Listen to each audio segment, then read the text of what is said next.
क्या इंडिकेशन है कि हाँ अब घुटने बदलने की नौबत आ चुकी है? जैसे जैसे एज एडवांस होती है ये इस तरह से डैमेज होने लगता है कार्टिलेज। ये अगर सिचुएशन हो चुकी है, दोनों खराब हो चुके हैं, ये उबड़ खाबड़ दिखने लगा, यू नीड सर्जरी। क्या नी रिप्लेसमेंट बहुत मुश्किल सर्जरी होती है? अगर 107 साल के बाबा का हिप रिप्लेसमेंट मैं कर सकता हूँ, अभी तक जो दर्शक सुन रहे हैं सब उनसे छोटे ही होंगे। नी रिप्लेसमेंट के बाद क्या नॉर्मल घुटनों जैसे काम करेंगे वो नए घुटने? नी रिप्लेसमेंट के बाद आप रोज दौड़ नहीं सकते। क्या एक घुटना बदलकर भी काम चलाया जा सकता है? 60 से 70 के बीच में दोनों, 60 के नीचे जितना खराब है उतना बदले। लोग तेल की मालिश शुरू कर देते हैं कि इससे वापस जो है घुटने ठीक हो जाएंगे। बस आपके टेम्परेरी पेन को रिलीफ करता है। एक बार आपने नी रिप्लेसमेंट कर दिया, वो कितने समय तक चल जाएगा? नी रिप्लेसमेंट की लाइफ मिनिमम 25 साल। बहुत सारे लोग उकड़ू बैठना छोड़ देते हैं क्योंकि नहीं बैठ पाते। मेरे अपने फादर अभी 83 इयर्स के हैं, फर्स्ट क्लास चलते हैं। वहीं पे मेरी माँ जो 75 इयर्स की, उनके घुटनों में दर्द हो रहा है। तो ज़्यादा वजन नी रिप्लेसमेंट के पेशेंट को और ऐसे भी घुटनों के लिए ख़राब है जी। और वो लोग जो ये सोचते हैं कि नी रिप्लेसमेंट करा करके हमें घर में बैठना, फिर उन्हें नी रिप्लेसमेंट नहीं कराना चाहिए। आप जितना चलेंगे उतना बेहतर आपके नीज काम करेंगे।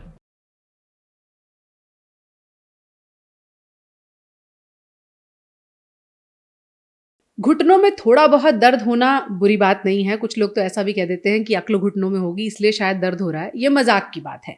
लेकिन घुटनों में इतना दर्द किसे मानना चाहिए कि उसको रिप्लेसमेंट की ज़रूरत है, यानी अब आपके घुटनों की जगह नए घुटने आपके लिए काम करेंगे। घुटनों में दर्द कब नॉर्मल है, कब डॉक्टर के पास जाना चाहिए, आज इन्हीं सभी बातों पर हम चर्चा करेंगे। हमारे साथ डॉक्टर कौशल कांत मिश्रा हैं जो कि जॉइंट रिप्लेसमेंट एक्सपर्ट हैं, फोर्टिस एस्कॉर्ट्स हॉस्पिटल से जुड़े हुए हैं। बहुत बहुत स्वागत है डॉक्टर साहब आपका। जब मैं आपसे बात कर रही थी तो ऐसे मुझे लगा थोड़ा बहुत घुटनों में दर्द तो मेरे भी होता है, आपसे पूछ लेना चाहिए। तो क्या ये बात सही है कि हल्के फुल्के घुटनों के दर्द में मैं आपसे ये पूछूं कि डॉक्टर साहब मेरे घुटनों में दर्द है, तो आप मुझे उसका क्या जवाब देना चाहेंगे? Observation is the best treatment. आप उसको ऑब्जर्व कीजिए।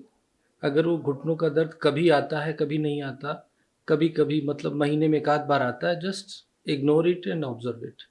अच्छा। जब वो ऐसा दर्द हो जाए कि आपकी डेली एक्टिविटी को अफेक्ट करने लगे, then you should visit a doctor. अच्छा। और थर्ड, अगर इतना है कि आपकी इमीडिएट एक्टिविटी कंप्रोमाइज हो गई, फिर तो आपको जाना ही है डॉक्टर के पास। तो सिंपल सा तरीका है कि कितना सिग्निफिकेंट पेन है, वो कितनी डिस्कम्फर्ट दे रहा है, उससे आपकी लाइफ कितनी हैम्पर हो रही है, ये तीनों फैक्टर बताते हैं कि आपको कब क्या करना चाहिए। जैसे आपने कहा ऑफ एंड ऑन है, कभी कभी है, तो महीने में एक दो बार को कभी कभी माने, या हर हफ्ते हो रहा है, हफ्ते में एक बार हो रहा है, उसे भी कभी कभी मान लेना चाहिए? अगर यंग बच्चा है, रेगुलर खेलने वाला है, लेस देन 30 ईयर्स एज है, उसको महीने में एक बार भी दर्द हो रहा है तो ही शुड विजिट डॉक्टर। अच्छा। अगर रेगुलर हो रहा है, 1 साल से हर महीने में एक बार दर्द हो रहा है तो ही शुड विजिट डॉक्टर। अगर उसकी उम्र कम है? उसकी उम्र कम है। अगर कोई फीमेल है जो जिसकी एज अराउंड 40 ईयर्स के आसपास है, प्लस माइनस 5 ईयर्स, उसको घुटनों में दर्द हो रहा है, माइल्ड सा है, डिस्कम्फर्ट है, सीढ़ियाँ चढ़ने उतरने पे दर्द होता है, उखड़ू बैठने पे दर्द होता है, जमीन पे बैठने में दर्द होता है, उसको डॉक्टर के पास जाना चाहिए। बट 90% डायग्नोसिस ये है कि उसको कॉन्ड्रोमलेशिया पैटेली है, यानी घुटने के जो नी कैप होती है उसके अंडर की सरफेस थोड़ी, फीमेल्स में स्पेशली ये पाई जाती है, वीक हो जाती है। इसको मैं ऐसे एक्सप्लेन करता हूँ अपने पेशेंट को, जैसे हमारे नेल हैं, हम नॉर्मल नेल के ऊपर अगर हम प्रेस करते हैं तो ये पेन नहीं करता, पर अगर किसी वजह से नेल अपनी बेड से उखड़ जाए और फिर हम जब उसको टच करते हैं तो बहुत दर्द होता है। In the same way, because of unknown reasons, किसी वजह से जो कार्टिलेज होती है, जब बोन के ऊपर उसकी जो सरफेस है वो किसी वजह से वीक हो जाती है, तो कॉन्ड्रोमलेशिया पैटेली होता है, जो नॉर्मल सप्लीमेंट्स एक्सरसाइजेस से 80 to 90% ठीक हो जाता है। नॉर्मल सप्लीमेंट से मतलब ग्लूकोसामाइन जो नॉर्मली रूटीनली यूज होते हैं, मेनली वही मैं देता हूँ, ग्लूकोसामाइन डाइसिन का combination and regular exercises, quadriceps VOM activity, उससे ठीक हो जाते हैं। टेम्परेरी तौर पे वो एक्टिविटी जैसे स्क्वाट करना, इंडियन टॉयलेट यूज करना, आजकल योगा बहुत चल रहा है, तो योगा में वो सारे मूवमेंट जिसकी वजह से उस लेडी के घुटने का दर्द प्रेसिपिटेट हो रहा है, उसको मैं कहता हूँ जस्ट होल्ड ऑन, उसको ना करें, उसको अभी टेम्परेरी ना करे, परमानेंट कुछ भी नो नहीं है। ठीक इट्स है। Temporary no for 6 weeks, then observe, then it can extend it up to 3 months, but that's enough. मतलब कोई भी एक्सरसाइज में अगर घुटनों में प्रॉब्लम आ रही है तो कुछ हफ्तों के लिए आप उसे रोक सकते हैं, लेकिन फिर आपको उसे रिज्यूम करना चाहिए। Permanent restriction of any activity is a deficiency, is a disease, and it should be treated. जी, तो जो आमतौर पर हम सप्लीमेंट समझ पा रहे हैं, कैल्शियम एंड विटामिन डी, यही सब कैल्शियम एंड विटामिन डी का घुटनों के दर्द या किसी भी आर्टिकुलर सरफेस पे ऑलमोस्ट ना के बराबर रोल है। इसका मेन रोल होता है कुछ नेचुरल सब्सटेंस, जैसे मैंने ग्लूकोसामिन डाइसरीन के बारे में जो स्टडी हुई 7 years के अलॉन्ग विद डाइसरीन, इनका कोई बहुत मेजर साइड इफेक्ट नहीं होता है, एक्सेप्ट यूरिन का कलर डार्क हो जाता है। अच्छा। और उससे लोगों को परेशानी कभी कभी होती है जी। या कोई किसी से एलर्जिक है तो परेशानी होती है। अदरवाइज डाइसरीन ग्लूकोसामिन कॉम्बिनेशन खाने से कोई प्रॉब्लम नहीं होती, और अगर वो किसी पेशेंट को हेल्प कर रही है और उसकी लाइफ चल रही है तो ही और she can use it for 6 months to 3-4 years। तो जो महिलाएं अभी हमें सुन रही हैं या जो लोग भी जिनके भी घुटनों में दर्द हो, सिर्फ महिलाएं ही क्यों, क्या वो ये सप्लीमेंट्स ओवर द काउंटर ले सकते हैं? किस तरह के सप्लीमेंट्स हैं ये? ओवर द काउंटर लेने पे फिर you are depending on the chemist.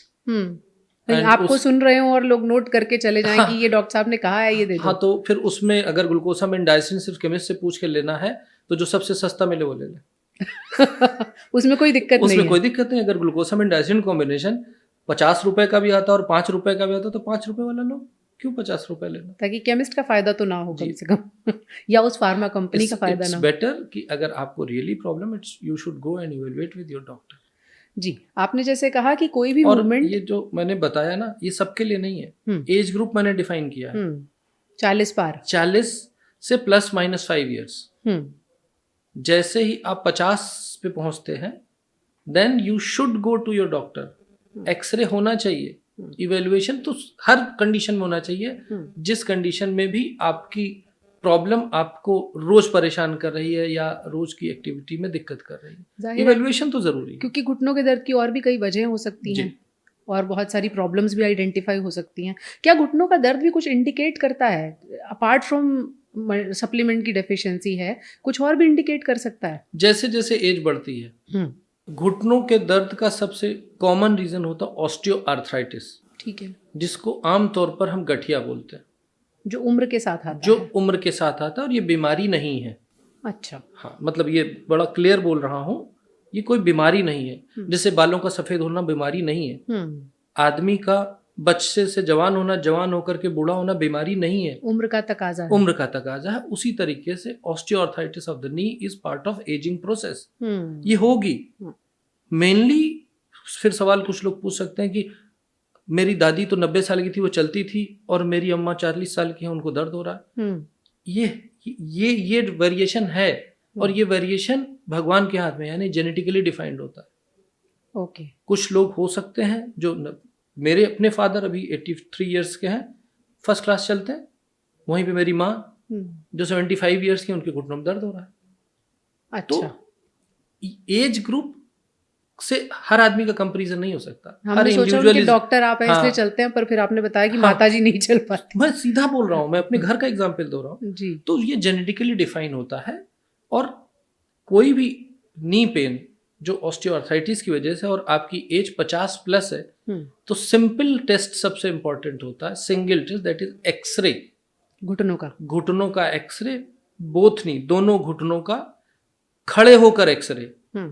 अगर आप खड़े होने की सिचुएशन में हैं तो खड़े होकर के दोनों घुटनों का एक्सरे, एपी एंड लेटरल, जिसमें एपी खड़े होकर किया जाता है, लेटरल मीन साइड व्यू लिटा के लिया जाता है। अगर किसी भी एक्सरे वाले के पास आप जाते हैं और उसके पास वो कहता नहीं हम लिटा के एपी करेंगे, it's better you refuse that centre. अच्छा, खड़े होकर होना चाहिए। खड़े होकर होना चाहिए, इफ यू कैन स्टैंड। और डॉक्टर ने लिखा हो कि नहीं, खड़े होकर नहीं करना है, ऐसा कोई नहीं लिखेगा। वो कोई मेडिकल कंडीशन होगी कि आप खड़े नहीं हो पा रहे, फ्रैक्चर है तो नहीं पा रहे तो ओके। बहुत सारे लोग, चाहे वो पुरुष हो या महिला, उम्र के साथ साथ हम देखते हैं कि उकड़ू बैठना छोड़ देते हैं क्योंकि नहीं बैठ पाते। बहुत सारे लोगों को कई सारी ऐसी चीज़ों में दिक्कत आती है, फिर वो उसे छोड़ देते हैं। कुछ लोग ज़मीन पर नहीं बैठ पाते तो सिर्फ चेयर पर बैठते हैं। तो ये करना ठीक है, या जब ऐसा होने लगे तभी रुक जाएं तो कुछ बेहतर रिजल्ट हो सकता है? जब भी आपकी रूटीन एक्टिविटी में थोड़ी बहुत भी प्रॉब्लम आए और वो रेगुलर हो, 6 हफ्ते से ज़्यादा हो और आपकी एज 50 साल के ऊपर है, आपके घुटनों की माइल्ड सी प्रॉब्लम है जो रोज हो रही है, स्पेशली क्या होता है, 2 चीजें सबसे कॉमन होती है। एक, जब आप सीढ़ियां चढ़ते हैं तो आपके घुटनों में डिस्कम्फर्ट आता है, this is first sign. Second, जब आप जमीन में बैठ के पूजा कर रहे हैं या घर में बैठ के खाना खा रहे हैं या कुछ भी ऐसा जो जमीन में बैठ कर रहे हैं उसमें आपको उठने में दिक्कत आती है, ये फर्स्ट साइन है ऑस्टियोआर्थराइटिस का। इसके लिए मैं अपने पेशेंट्स को कहता हूँ, जमीन पे बैठने वाली ऐसी एक्टिविटी जो आप अवॉइड कर सकते हैं, आप उसको अवॉइड कर लीजिए। स्टेयर क्लाइंबिंग भी कुछ डॉक्टर्स मना करते हैं, बट मैं यूजुअली नहीं मना करता, क्योंकि अगर आपकी स्टेयर क्लाइंबिंग, आज दिल्ली में 60% जनता, 70% जनता तो स्टेयर पे ही जनता है। रेजिडेंस ऐसे हैं मल्टी स्टोरी, तो आइदर लिफ्ट या जहाँ लिफ्ट नहीं है तो स्टेयर्स तो जरूरी है। तो स्टेयर क्लाइंबिंग अगर आपको स्टॉप करनी पड़े, means you need actually a treatment. अब वो ट्रीटमेंट डिफाइन कैसे होता है, लॉन्ग स्टोरी को शॉर्ट करते हुए बताता हूँ। एक्सरे कराइए खड़े होकर के, उसके अंदर आप देखेंगे गैप दिखता है। हर मरीज आके कहता है गैप बढ़ गया, गैप बढ़ता नहीं है, घुटनों में गैप आ गया, घुटनों में गैप आ गया, वो गैप आता नहीं है। वो गैप जो होता है वो नॉर्मल होता है। अच्छा, नॉर्मली जो गैप दिखता है, ऊपर वाली बोन हड्डी जो जांघ की हड्डी होती है और नीचे वाली टांग की जो हड्डी होती है, उसके बीच में एक गैप दिखता है। वो गैप करीब करीब 1 सेंटीमीटर का होता है, यानी आपकी ये उंगली के बराबर का गैप होता है। ये ऑलमोस्ट नॉर्मल है। ये एज के साथ इतना गैप घट करके इतना हो जाता है, घटता है। और फाइनली ये गैप जब खत्म हो जाता है, जब आप उस एक्सरे को देख करके वो गैप आइडेंटिफाई ना कर पाए, यानी कि बोन, थाई की बोन और घुटने की, लेग की बोन दोनों एक दूसरे को टच कर रही है, तो the only treatment available is surgery, that is knee replacement. अच्छा, जब तक स्पेस आपका दिख रहा है तब तक आप कुछ भी यूज कर सकते हैं। उसमें एक्सरसाइज, उसमें सप्लीमेंट, उसमें वैरायटी ऑफ इंजेक्शंस अवेलेबल हैं। आजकल नए फैशन में stem cell, plasma therapy, platelet therapy, in this problem, बहुत कुछ चल रहा है। इससे कुछ फायदा होता है? नए जमाने के जो ट्रीटमेंट हैं, जो ये नए जमाने के ट्रीटमेंट चल रहे हैं, जो ग्लोबल रिव्यू आर्टिकल आया था आज से 1.5 साल पहले, उसमें ये एक बताया गया है कि आप कोई भी इंजेक्टेबल फॉर्म में स्टेरॉइड लें, या आप लुब्रिकेंट लें, या आप इंडस्ड प्लाज्मा लें, या आप स्टेम सेल लें, या कुछ भी इंटरवेंशन करते हैं, इन सब के लॉन्ग टर्म रिजल्ट 1 साल बाद सेम है। यानी वो बस टेम्परेरी रिलीफ देंगे? जी। वो टेम्परेरी रिलीफ तो दवाएं भी देंगी? दवाओं के साइड इफेक्ट ज़्यादा होते हैं, क्योंकि किसी की किडनी में प्रॉब्लम है, किसी के लिवर में प्रॉब्लम है, ये सीधे साइट पे जा रहा है। और हाँ, एक ये बहुत इंपॉर्टेंट पॉइंट अभी बात करते हुए आया, मैं आप सबको बताना चाहूंगा कि बहुत सारे लोग इंजेक्शन से डरते हैं। नहीं डॉक्टर साहब, दवाई दे दो, दवाई दे दो। तो दवाई जब हम खाते हैं, खाने के बाद वो एब्जॉर्ब होकर पूरी बॉडी में सर्कुलेट होती है और उसका एक छोटा सा पोर्शन घुटने तक पहुंचता है। वहीं जब हम इंजेक्शन देते हैं तो वो हम घुटने के अंदर देते हैं, वो यहीं लगाया जाता है, और वो यहीं नीम के अंदर लगाया जाता है, और वहां से मैक्सिमम दवा जो भी दी जाती है वो सीधे सीधे नी में जाती है, वो आपकी बॉडी में नहीं सर्कुलेट होती है, या बहुत ही मिनिमल सर्कुलेट होती है। तो जो maximum effect with minimum side effect है, that is injection, if it is indicated. Fashion में नहीं लगाना। अगर डॉक्टर कह रहे हैं कि इंजेक्शन लगेगा तो फिर इंजेक्शन ही काम करेगा। बेहतर नहीं, बेहतर है, काम हम जैसा कुछ नहीं बेहतर है, देयर इज ऑलवेज ऑप्शन। वो बेहतर नतीजे दे सकता है। आप पेन किलर रोज खाएं और आप 3 महीने में कभी एक बार इंजेक्शन लगा लें, तो मुझे लगता है कि इंजेक्शन इज बेटर देन आपका मेडिकेशन। लेकिन ये भी नहीं है कि हर 3-3 महीने पे आप इंजेक्शन लगाते जाएं, ये पॉसिबल नहीं। डॉक्टर साहब, कई बार जब लोगों के घुटने में दर्द होता है और उनको ऐसा लगता है कि लुब्रिकेशन घट रहा है, तो बहुत सारे लोग तेल की मालिश शुरू कर देते हैं कि इससे वापस जो है घुटने ठीक हो जाएंगे।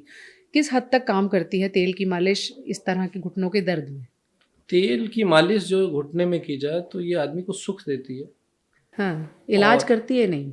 इलाज में ये है कि अगर उसके साथ जो आजकल लुब्रिकेंट्स आए, मतलब जो मसाज के लिए जेल आते हैं, ऑयल्स आते हैं, उसमें काउंटर इरिटेंट होता है जो स्किन को इरिटेट करता है, तो जो घुटने का पेन है वो मास्क हो जाता है और मरीज को लगता है कि उसको फायदा हुआ। अच्छा। ये पैथोलॉजी यानी जो बीमारी उस पर कोई असर नहीं करता है, बस आपके टेम्परेरी पेन को रिलीफ करता है। और दूसरे, मैं ही घर पे बैठा हूँ, कोई आके मसाज करे तो मुझे अच्छा लगेगा, एक वेलबींग की फीलिंग देता है। इसका आपकी बीमारी पे कोई फर्क नहीं। मतलब अगर सरसों का तेल भी गर्म करके लगाया जा रहा है तो वो अंदर कोई लुब्रिकेशन बढ़ाएगा नहीं? अभी तक के साइंटिफिक जो रिकॉर्ड्स अवेलेबल हैं उसके अकॉर्डिंग नहीं। और अभी सवाल को थोड़ा सा उल्टा कर दूं, जो लोग शुरू से लगा रहे हैं, क्या उनको कुछ लंबे समय तक घुटनों के दर्द से बचे रहेंगे? अच्छा, क्योंकि मॉइस्चराइजेशन हो जाएगा। जी। क्या इंडिकेशन है जो किसी मरीज को बताएंगे कि हाँ अब घुटने बदलने की नौबत आ चुकी है? एक तो आपने एक्सरे को अच्छे से एक्सप्लेन किया कि अगर वो गैप खत्म हो चुका है तो फिर घुटने बदले जाएंगे। क्या उसको भी कुछ साइन सिम्टम्स मिल सकते हैं जो पेशेंट समझ सकता है? हाँ, अगर किसी भी आदमी को जिसकी उम्र 50 साल के ऊपर है, ग्रेजुअली धीरे धीरे उसका डेली एक्टिविटी घुटने की डिस्कम्फर्ट की वजह से अगर कम हो रही है, तो उसे ये समझना चाहिए कि उसके घुटनों में प्रॉब्लम है। और वो घटते घटते, पहले रोज 5 किलोमीटर पैदल चल रहे थे, रोज सुबह वॉक जाते थे, फर्स्ट क्लास चल रहा था, अब 3 ही किलोमीटर चल पाते हैं, फिर 1 ही किलोमीटर चल पाते हैं, फिर अवॉइड करते हैं, फिर सब लोग मार्केट में जा रहे हैं घूमने के लिए, अरे छोड़ो मेरे घुटने में दर्द है, और फिर पार्क तक भी जाना अवॉइड करते हैं। अगर आप इस लेवल पे आ गए कि आप वहां से यहां पहुंच गए कि आपका घर से बाहर जाने का मन नहीं कर रहा क्योंकि घुटने में दर्द है, दिस इज फर्स्ट इंडिकेशन। फिर आप जा करके एक्सरे कराएं, अगर उस एक्सरे में गैप खत्म हो गया है तो आपको सर्जरी करानी चाहिए। मैं दिखाना चाहूंगा जी, ये कुछ मॉडल है। ये देखिए, ये एक नॉर्मल घुटना है, ये ब्लू कलर जो दिख रहा है ये कार्टिलेज है, ये जो बीच में है ये मेनिस्कस है, और यही एक्सरे में आपको बोन दिखती है, बट बीच का सॉफ्ट टिश्यू नहीं दिखता, जो गैप के फॉर्म में नजर, जो मेनिस्कस जहां है, मेनिस्कस वहां गैप, वो गैप दिखता है। जैसे जैसे एज एडवांस होती है ये इस तरह से डैमेज होने लगता है कार्टिलेज। ये देखिए रेड है, इधर ब्लू है, ये पार्शियल डैमेज है, क्योंकि रगड़ खा रहा है, रगड़ खा, घिसते हैं। और उससे क्या होता है कि ये जो घिसा जाता है वो धीरे धीरे धीरे साइड में दोनों तरफ हो जाता है, और ये घिस करके जो यहाँ की बोन्स हैं वो साइड में जमा होते हैं। जैसे हम चंदन को घिसे, क्योंकि तो मेनिस्कस घट रहा है, मेनिस्कस साइड में, मेनिस्कस तो बहुत बॉर्डर पे होता है, हाँ। एक्चुअली तो कार्टिलेज एक दूसरे को रब करती है जी।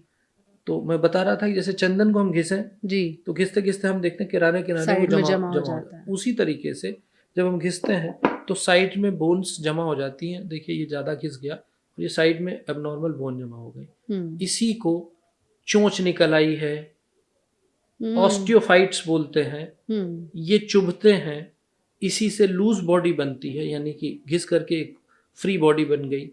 ये अगर सिचुएशन हो चुकी है, दोनों खराब हो चुके हैं, ये उबड़ खाबड़ दिखने लगा, और इस मॉडल में तो ये मेनिस्कस दिख रहा है, बट एक्चुअली जब हम एक्सरे करते हैं तो ये गैप जो है, जो यहाँ पे लगभग 1 सेंटीमीटर का था, वो खत्म होकर के 0 हो जाता है। अगर ये सिचुएशन है यू नीड सर्जरी, ये सिचुएशन है तो it is discretion of decision between doctor and patient. जैसे आप इसको देखें, तो इस तरफ अगर आप देखते हैं, इस तरफ एक स्पेस दिख रहा हल्का सा, है ना, और इस तरफ स्पेस नहीं दिख रहा, हाँ। इसका, और इसकी एज 70 प्लस है, 74-75 है, ठीक है। तो इस पेशेंट में मैंने केवल इस तरफ का नी रिप्लेसमेंट किया है, जिससे कि ये गैप बढ़ जाए, मेंटेन हो जाए। इसी को गैप कहते हैं। गैप बढ़ता नहीं, गैप कम होता है, और जब यहाँ बोन एक दूसरे को रब करने लगती हैं तो पेन होता है, तब दर्द होता है। और ये जो चोंच जैसी दिख रही है ना जी, यही ऑस्टियोफाइट है, इसी को ऑस्टियोफाइट बोलते हैं। ऑस्टियोफाइट मतलब हड्डी ही कुछ कुछ इधर जाके जमा हो गई, ये दिख रहा है, ये प्लस ये गैप खत्म हो गया जी, ये गैप खत्म हो गया, इधर गैप मेंटेन है। इसको अगर हम इस तरफ कंपेयर करेंगे तो इधर यहाँ से यहाँ तक आपको एक ब्लैक लाइन दिख रही है, यानी गैप है। यहाँ वो ब्लैक लाइन ऑलमोस्ट खत्म हो गई है, यानी गैप नहीं। और ये नी रिप्लेसमेंट सर्जरी होती है। ये लग गए, ये आर्टिफिशियल नहीं लग गए। ये जो आपको व्हाइट दिख रहा है ये मेटेलिक इम्प्लांट है, ये मेटेलिक इम्प्लांट है। और ये जो गैप आपको दिख रहा है इसमें भी गैप दिख रहा है, इसकी जगह वो हाई मॉलिक्यूलर वेट का पॉलीइथाइलिन प्लास्टिक लगाते हैं जो इसके बीच में रहता है और इस गैप को मेंटेन करता है। तो अब क्या करेंगे? कुछ दिनों तक टाला जा सकता है। नी रिप्लेसमेंट कभी भी इमरजेंसी सर्जरी नहीं होती, ये टोटल प्लान्ड सर्जरी होती है। कोई ये कहे कि जी नहीं कल ही करनी है, ना, ये डिस्कशन डिसीजन पहले पेशेंट्स अपनी फैमिली में करें, वो अपना टाइम डिसाइड करें, फिर डॉक्टर के साथ मिलें, डॉक्टर्स के साथ मिल करके डिसाइड करें। और जितना रोल सर्जरी का है उससे ज़्यादा रोल पेशेंट के पोस्ट ऑप पीरियड का है एंड प्री ऑप पीरियड का है। अगर कोई पेशेंट मेरे पास व्हील चेयर पे आया है क्योंकि वो इतने दिन से नहीं चला और वो चल नहीं पा रहा है और व्हील चेयर पे आया है, तो उसकी प्रोग्नोसिस एज कम्पेयर टू एक पेशेंट जो मेरे पास वॉक करते हुए दर्द के साथ आया है, दोनों में जमीन आसमान का फर्क होगा। किस ऑब्वियसली जो चल के आया उसकी बेहतर होगी, उसकी बेहतर होगी। क्यों? क्योंकि आपको ये समझना पड़ेगा, अगर कोई व्हील चेयर पे आया है यानी कि घुटने इतने खराब हो गए कि वो चला ही नहीं बहुत दिनों से, उसका साइड इफेक्ट क्या हुआ? मांसपेशियां तो वीक हो गई ना। हम नी रिप्लेसमेंट में तो एक्चुअली तो आर्टिकुलर सरफेस को ही बदलते हैं, मसल्स तो वही नहीं, जो सपोर्ट करने वाली मांसपेशियां हैं वो तो वही हैं। जी, इसलिए मेरा प्रोटोकॉल ये होता है कि मैं अपने सारे पेशेंट्स को कहता हूं कि जिस दिन आप डिसाइड करें कि आप सर्जरी के लिए रेडी हैं, उसके 15 दिन में सर्जरी होगी। वो 15 दिन मैं उसको पेन कंट्रोल करके, फिजियोथेरेपिस्ट को भेज करके, पेशेंट को काउंसिल करके, विद सपोर्ट विदाउट सपोर्ट बाहर घूमने के लिए भेजता हूँ, जिससे मांसपेशियां एक्टिव हो जाए, उनमें थोड़ी ताकत आ जाए।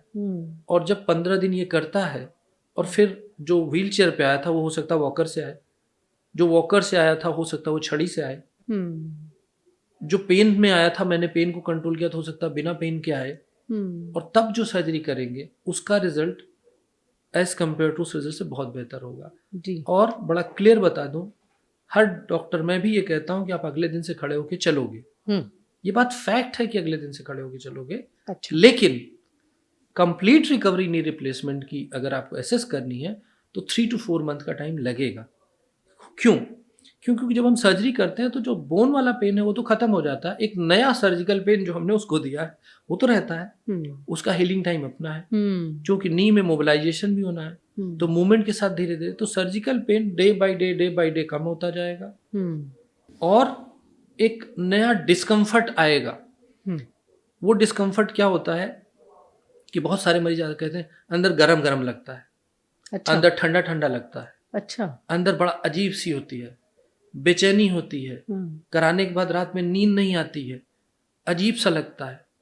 वो इसलिए होता है क्योंकि जो हम कैप करते हैं, आर्टिफिशियल नी जॉइंट ट्रांसप्लांट करते हैं, वो मेटल का बना होता है और बॉडी है, लाइव है। आप इसको ऐसे समझ सकते हैं कि आप घर में कोई मेटल का ग्लास रखा हो और कोई लकड़ी का ऑब्जेक्ट रखा हो, तो ग्लास को टच करें तो वो ठंडक देता है, लकड़ी का कम ठंडक देता है, और हम अपनी बॉडी करें तो वो नेचुरल फीलिंग देता है।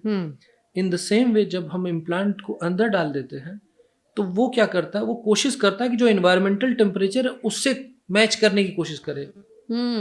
तो अगर गर्म इन्वायरमेंट है तो गर्म होगा और ठंडा इन्वायरमेंट है तो ठंडा होगा। तो बॉडी उसको कोप अप करने के लिए क्या करती है, उसको टाइम लगता है 3-4 महीने 6 महीने तक का। होता क्या है कि उसके चारों तरफ एक शील्ड हो जाती है, वहां के टिश्यू के ऊपर एक लाइनिंग डेवलप हो जाती है जो उसके इस न्यूरोजेनिक सेंसेशन को मास्क कर देती है, जिसके बाद आदमी को लगता है कि हाँ अब मैं नॉर्मल फील कर रहा हूँ। And it varies between 3 to 6 month. यानी ये कुछ डिस्कम्फर्ट हैं जो लाजमी हैं, जो आएंगे और समय के साथ ठीक हो जाएंगे। इसके लिए न खुद परेशान हो न अपने बेचारे डॉक्टर को परेशान करें। 2-4 महीने उसके साथ बियर करें। लेकिन कब ऐसा कौन से डिस्कम्फर्ट हैं जिसमें तुरंत रिपोर्ट करना चाहिए? ए, अचानक आप चल रहे हैं, चल नहीं पाए। बी, बहुत सीवियर बद दर्द हो रहा गो टू हॉस्पिटल। सी, आप सर्जरी करा के आए, उसमें से कोई डिस्चार्ज आ रहा, गो टू हॉस्पिटल। ये 3 वजह हो सकते हैं। क्या नी रिप्लेसमेंट बहुत मुश्किल सर्जरी होती है, लोगों को इससे डरना चाहिए, क्रिटिकल सर्जरी है? बिल्कुल नहीं, ऐसा कुछ नहीं है, एकदम नहीं। लाइफ थ्रेटनिंग बिल्कुल नहीं है। कॉम्प्लिकेशन हो सकते हैं बट लाइफ थ्रेटनिंग नहीं है। नहीं है, 99.9% लाइफ थ्रेटनिंग नहीं है। अनफॉर्चुनेटली किसी के साथ कुछ हो गया हो तो मैं नहीं कह सकता, डॉक्यूमेंटेड भी है वो, दैट इज एन एक्सीडेंट, वो that is very separate, exceptional cases. But otherwise knee replacement या एनी जॉइंट रिप्लेसमेंट, नी, हिप, शोल्डर, एल्बो, सब any joint replacement is most rewarding surgery. Success rate is almost 97 to 98%। क्या घुटने बदलने की surgery बहुत ज्यादा महंगी है या पहले से कुछ बदलाव आया है उसमें? नहीं, महंगी क्या है, मतलब नॉर्मली किसी भी घुटने जो इम्प्लांट, जो एनपीपीए की गाइडलाइन आने के बाद जो बेस्ट इम्प्लांट है उसका भी प्राइस 1 लाख रुपए की कैपिंग है। तो बेस्ट इम्प्लांट जो अवेलेबल है इंडिया में उसकी कैपिंग, इम्प्लांट का प्राइस 1 लाख रुपए है। और उसके ऊपर सर्जन एंड हॉस्पिटल का खर्चा करीब करीब रफली अगर मान लें तो मिनिमम, सबसे मिनिमम भी बेसिक बता रहा हूँ, तो करीब 1.5 लाख के आसपास का है। तो 2.5 लाख रुपए में एक तरफ के घुटने का ऑपरेशन हो सकता है। अगर आप इकट्ठे कराते हैं तो और कंजर्वेटिव कम हो सकता है, बट आपको ये मानना पड़ेगा कि आप करा कहाँ रहे हैं। आप जाहिर है चायोस पे पी रहे हैं या ताजमहल में पी रहे हैं, ये डिफरेंस करता है। इसको आप कंपेयर ना करें।